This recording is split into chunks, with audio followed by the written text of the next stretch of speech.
Thanks for joining us for the final part of our drone build. Please like and subscribe.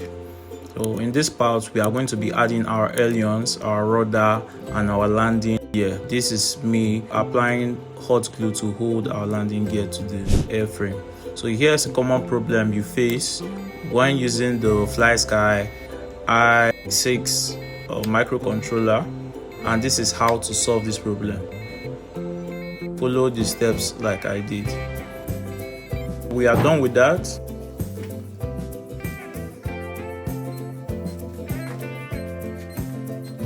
Let's test our controller and see how it works. So it's on. We'll use the left joystick, we'll push it forward for throttle. So that's it. This is showing how we are going to connect our servos. So we have two servos in the back to control the ailerons at the back and the rudder. Those two servos are going into channel 2 and channel 1. Meanwhile, the front motor propeller goes into channel 3, as you can see here. So this is the connection.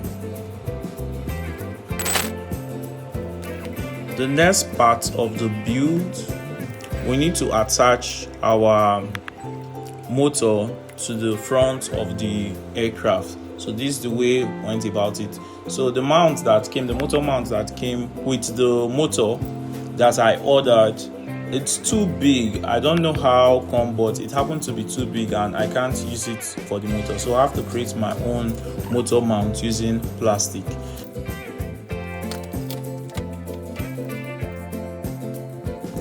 So this is the process. Yeah, I got a piece of plastic. So I sketched out the perimeters for the mount and I proceeded to cut it out using soldering iron. After cutting out the square-shaped motor mount, which I made out of plastic, I went on to sand the edges. When I was done with the sanding, I took my dividers, I measured the points in which we have our screws and then transferred it onto the plastic motor mount. So that's it. I've been cutting my points for the screws. Here's me using my dividers to mark out the points where the screws are going to enter into the plastic motor mount. That's the finished version. As you can see, those are the points. So the next step is to attach our servos to the airframe. So I placed our servo using my dividers. I marked out where I'm going to place the servo, and this is the final product.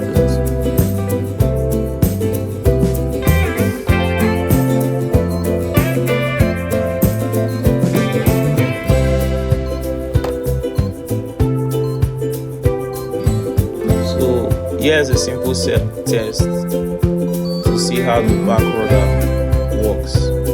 So turn it on, you move left, you move right, the rudder moves from left to right depending on the direction you want it. And up and down, so which is going to control the flaps, the tail flaps, or the tail ailerons. That is where I've cut out the sheet. Here's the test. This is the final. I've connected the servos to the different control surfaces. You can see it working the controller. Work. So we are going for a test flight. Next thing is to go for a test flight. Alright, so you can see throttle. Alright, so for my test flight, this was the best I could get out of it. I faced some challenges. I think the structure wasn't rigid enough and the motor kept stopping halfway. I think the propeller comes in contact with some parts of the airframe, but I haven't been able to sort that out.